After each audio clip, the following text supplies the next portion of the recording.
దేవునికి స్తుతి కలుగునుగాక. అందరికీ యేసుక్రీస్తు నామమున వందనాలు తెలియజేస్తున్నాను. రండి దేవుని వాక్యం విందాం. యోహాను సువార్త 4వ అధ్యాయం చదువుకుందాం. యోహాను కంటే యేసు ఎక్కువ మంది శిష్యులను చేసుకొని వారికి బాప్తిసం ఇచ్చుచూ ఉన్న సంగతి పరిసయ్యులు వినిరని ప్రభువునకు తెలిసినప్పుడు ఆయన యూదయ దేశమును విడిచి గలిలయ దేశమునకు తిరిగి వెళ్ళెను. అయినను యేసే బాప్తిస్మమియ్యలేదు గాని ఆయన శిష్యులు ఇచ్చుచూ ఉండిరి. ఆయన సమరయ మార్గమున వెళ్ళవలసి వచ్చెను గనుక యాకోబు తన కుమారుడైన యోసేపునకిచ్చిన భూమి దగ్గర ఉన్న సమరయలో సుకారు అను ఒక ఊరుకు వచ్చెను. అక్కడ యాకోబు బావి ఉండెను గనుక యేసు ప్రయాణము వలన అలసియున్న రీతినే ఆ బావి యొద్ద కూర్చొని ఉండెను. అప్పటికి ఇంచుమించు 12 గంటలాయెను. సమరయ స్త్రీ ఒకతి నీళ్లు చేదుకొనుటకు అక్కడికి రాగా యేసు నాకు దాహమునకిమ్మని ఆమెను అడిగాను. ఆయన శిష్యులు ఆహారము కొనుటకు ఊరి లోపలికి వెళ్ళియుండిరి. ఆ సమయమున స్త్రీ యూదుడవైన నీవు సమరయ స్త్రీనైన నన్ను దాహమునకిమ్మని ఎలాగూ అడుగుచున్నావని ఆయనతో చెప్పాను. ఏలయనగా యూదులు సమరయులతో సాంగత్యము చేయరు. అందుకు యేసు నీవు దేవుని వరమును నాకు దాహమునకిమ్మని నిన్ను అడుగుచున్నవాడెవడో అది ఎరిగి ఉంటే నీవు ఆయనను అడుగుదువు, ఆయన నీకు జీవజలమిచ్చునని ఆమెతో చెప్పాను. అప్పుడు ఆ స్త్రీ అయ్యా, ఈ బావి లోతైనది, చేదుకొనుటకు నాకేమీ లేదు. ఆ జీవజలము ఎలాగూ నీకు దొరుకును? తానును తన కుమారులను పశువులను ఈ బావి నీళ్లు త్రాగి మాకిచ్చిన మన తండ్రి అయిన యాకోబు కంటే నీవు గొప్పవాడవా అని ఆయనను అడిగాను. అందుకు యేసు ఈ నీళ్లు త్రాగు ప్రతివాడును మరలా దప్పికగొనును.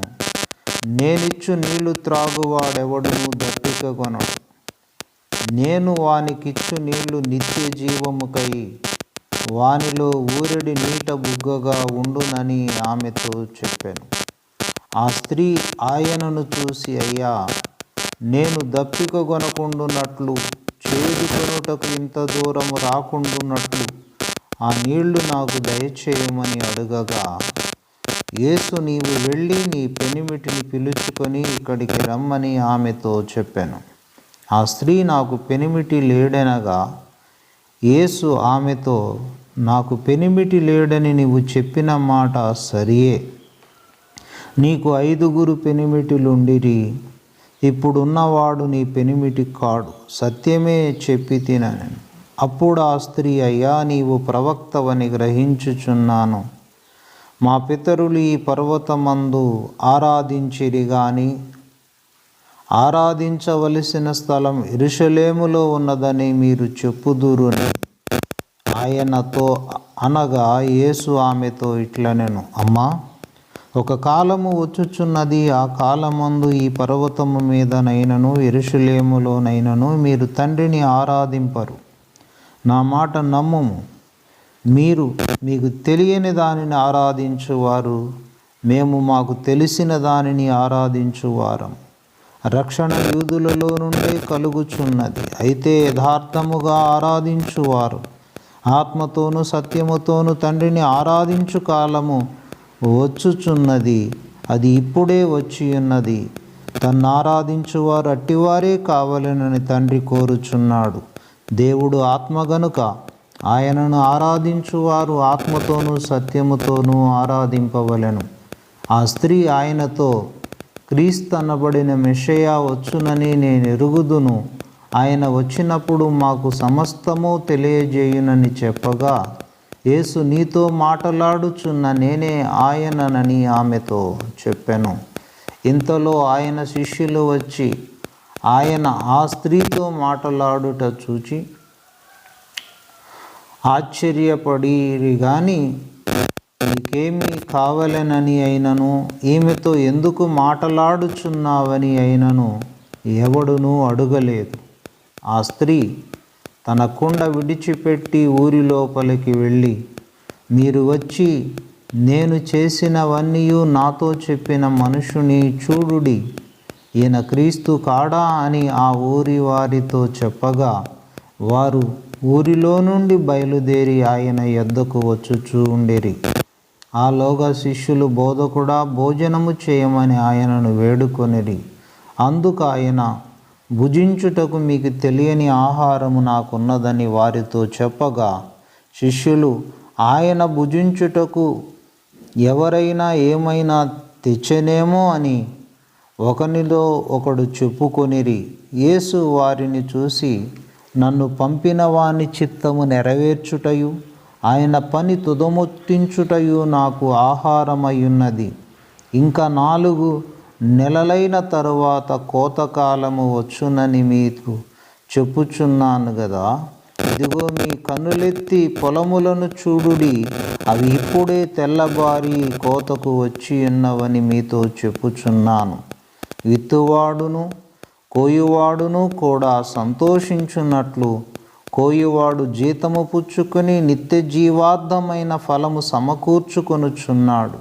విత్తువాడొకడు కోయువాడొకడును మాట ఈ విషయములో సత్యమే.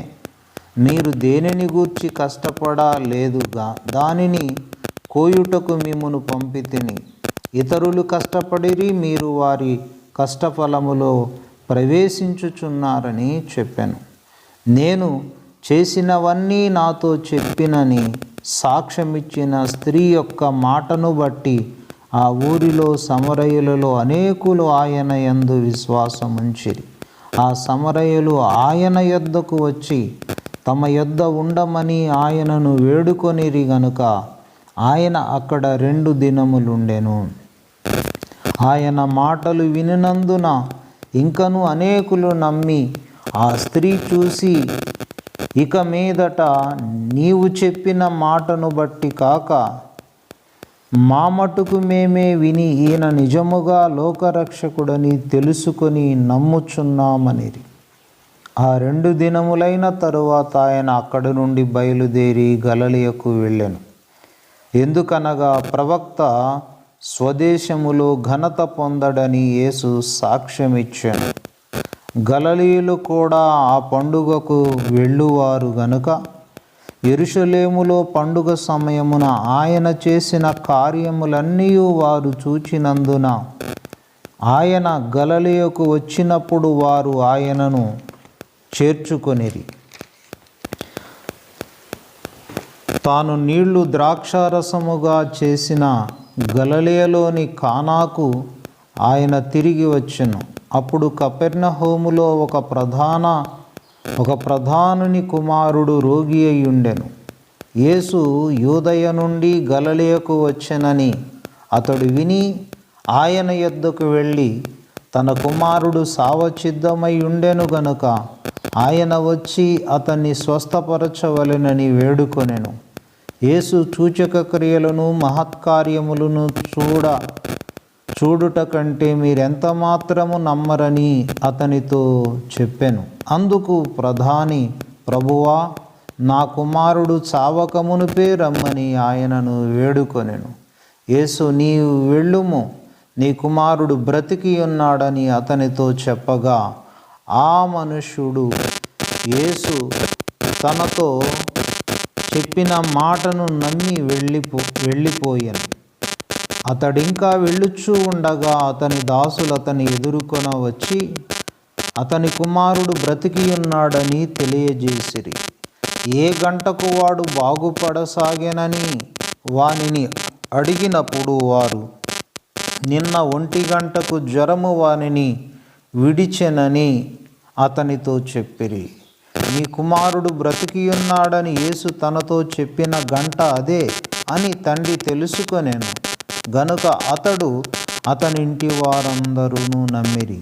ఇది యేసు యూదయ నుండి గలిలయకు వచ్చి చేసిన 2వ సూచక క్రియ. దేవుడి వాక్యమును దీవించునుగాక. ఆమెన్.